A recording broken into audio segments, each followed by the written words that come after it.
Bihar bulletin में आप सभी का हार्दिक स्वागत है। नमस्कार, आप देख रहे हैं न्यूज 21 में आपके साथ शगुफ्ता खान। जमुई जिले के बरहट प्रखंड के गुरमाहा गांव में शिक्षा व्यवस्था शर्मनाक हाल में है। उत्क्रमित मध्य विद्यालय महीनों से बरगद के पेड़ के नीचे चल रहा है, जहां सूखी टहनियों के खतरे के बीच बच्चे रोज जुटते हैं।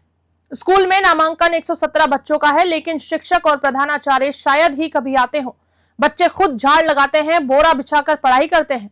मध्याह्न भोजन भी महीनों से नहीं मिला। सामुदायिक भवन में निर्माण सामग्री रख दी गई है, जिससे स्कूल पेड़ के नीचे शिफ्ट करना पड़ा। डीपीओ ने जांच और कार्रवाई का आश्वासन दिया। जमुई से धीरज कुमार की रिपोर्ट।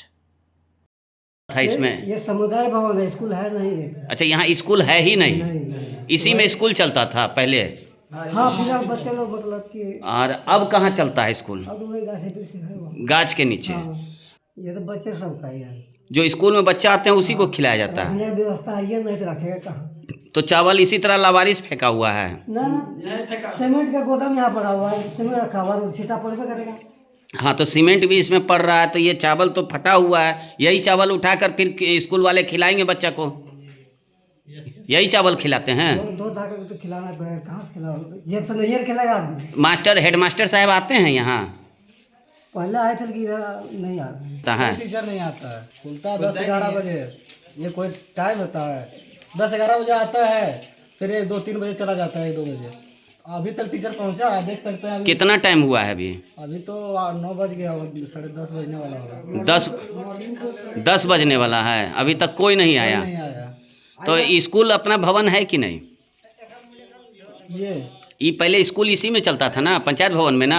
हाँ, इसी में चलता था। अब कहाँ चलता है? अब वो पेड़ के पास चलता है। पेड़ के नीचे।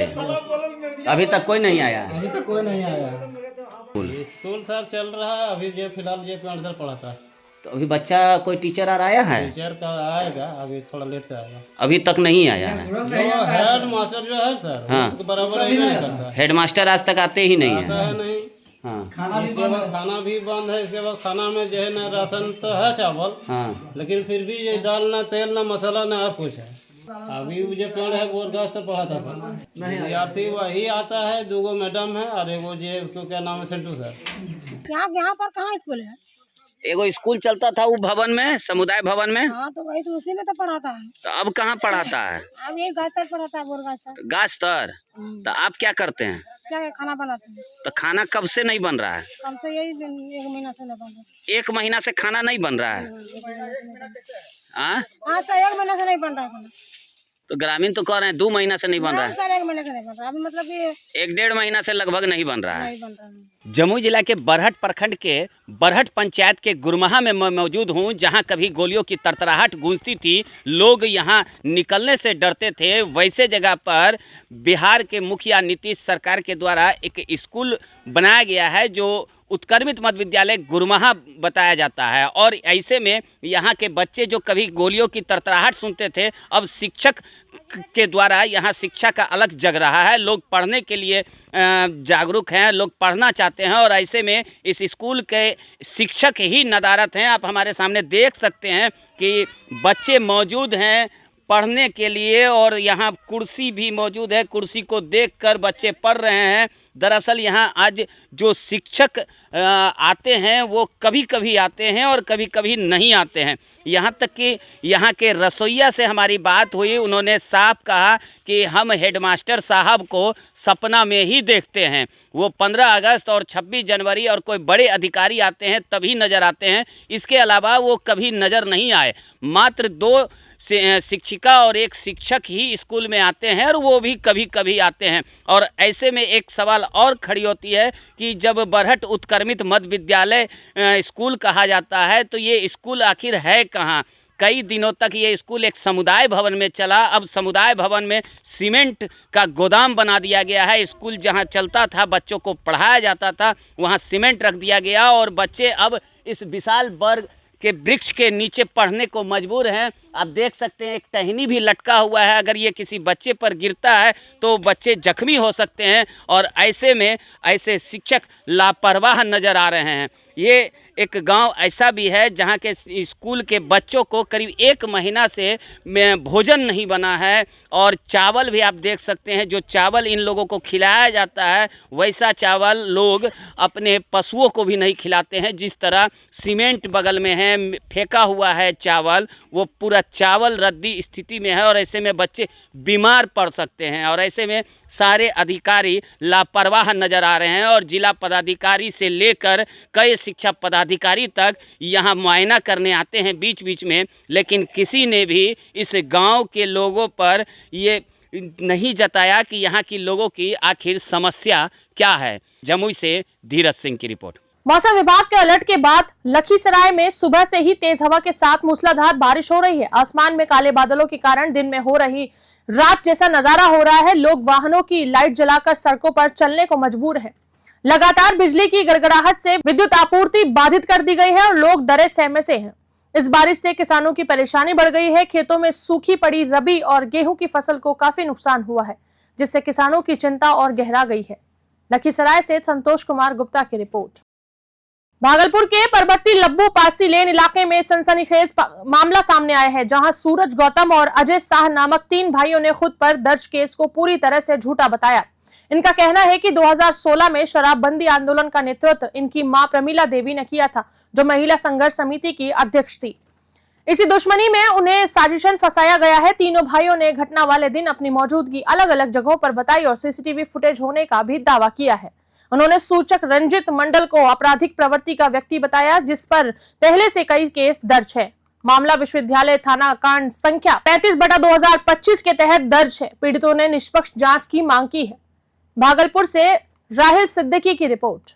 मामला है कि 2022 में चुनाव था, जो कि मुखिया का चुनाव होता है, तो उसमें रंजित मंडल मेरे घर पर आया था। तो हमको बोला कि अजय ऐसे ऐसे बात है, हम चुनाव पे खड़ा हो रहे हैं, तुम लोग सहयोग करना हमको। हम बोले कि भैया कि हम एक आदमी को पहले भी हम लोग सहयोग कर चुके हैं, देख लिए थे उसके बारे में, और आप पर जो है ना 2-4 गो केस पहले से भी है। हम लोग इस मामला में हम लोग आपका साथ नहीं देंगे तो वो तो बुरा मान गया। और फिर कुछ दिन के बाद जो है ना, फिर हमसे जो है जब चुनाव में वो जीत गया तो वो हमसे आ गया टोटापनी करने के लिए, मतलब मार झगड़ा करने, घर पर गाली गलौज, तुम लोग मादरचोद, हमको इलेक्शन में साथ नहीं दिए, ये नहीं दिए, वो नहीं दिए, ऐसे ऐसे बोलने लगा। तो हम लोग बोले क्या जो गलत है हम उन लोग का साथ नहीं देते हैं। क्या कि मेरा मम्मी जो है पहले भी महिला संघर्ष समिति से अध्यक्ष था, महिला का बहुत तरह का उसमें किया था, इसलिए हम लोग गलत में साथ नहीं देते। तो इसी में वो जो है हाथापाई पर उतर गया था, तो वो मैटर तो खत्म हो गया था। फिर बाद में आइसक्रीम पार्लर का मैटर आया था, जिसमें कि जिसका जमीन है वो अनशन पर बैठा था, खाली नहीं कर रहा था। रंजित मंडल वार्ड नंबर 13 का पार्षद है, वो खाली नहीं कर रहा था तो हम लोग बोले कि खाली कर दीजिए। तो हम ही लोग से उलझ गया और बोला कि मादरचोद आग लगा के तुम सबको हम फंसा देंगे। वार्ड नंबर 13 के पार्षद रंजित मंडल के द्वारा जो है हम लोग गांव के ही कुछ लोगों पर केस किया गया है और हम लोग को जो है झूठा केस में फंसाने का भी काम किया है। पुराना रंजिश है, हम लोग चुनावी में उसका साथ नहीं दिए थे। चुनाव प्रचार करने के लिए हम लोग को बोला गया था, हम उसका बात नहीं माने थे। इसलिए नहीं माने थे क्योंकि उनके ऊपर दर्जनों केस है, इसलिए हम लोग उनका साथ चुनाव प्रचार में नहीं दिए। इसी के कारण हम लोगों को फंसाया जा रहा है। भागलपुर के मायागंज अस्पताल की हड्डी रोग विभाग की हालत दिल दहला देने वाली है। मरीजों के इलाज में ईंटों का सहारा लिया जा रहा है, क्योंकि बिस्तर और उपकरणों की भारी कमी है। यह वही अस्पताल है जो पूर्वी बिहार के सबसे बड़े सरकारी मेडिकल कॉलेज से जुड़ा है। डॉक्टर मौजूद है, लेकिन संसाधनों की भारी किल्लत है। मरीज बेबस होकर ईंट पत्थर के सहारे अपना इलाज करवाने को मजबूर है। यह तस्वीर सरकारी दावों की सच्चाई को उजागर करती है। स्वास्थ्य विभाग की लापरवाही और अस्पताल प्रशासन की अनदेखी ने मरीजों की जान जोखिम में डाल दी है। सवाल है, कब मिलेगा मरीजों को सम्मानजनक इलाज। भागलपुर से राहिल सिद्दीकी की रिपोर्ट। जहाँ तक मैंने देखी थी, यहाँ पे पहले भी देखा था जब मैं अधीक्षक नहीं था, तो वेट होता है, वेट लगता है और वेट मिलता भी है। लेकिन दिक्कत क्या है कि वेट वाला जो हम लोग ब्लॉक्स लगाते हैं, वो ब्लॉक या तो मरीज के कुछ लोग लेके भाग जाते हैं या कोई और बात हो जाती है। लोहा रहता है तो लोग छोटे मोटे चोर उचक्के आते हैं, वो लोहा भी लेके चले जाते हैं। और ईंटा के साथ एक नॉर्मल प्रक्रिया है कि एक ईंटा 2.5 किलो का होता है और सामान्यतः वही रहता है। उसका साइज एक तरफ 10 इंच होता है, एक तरफ 5 इंच, एक तरफ 3 इंच, ये फिक्स है।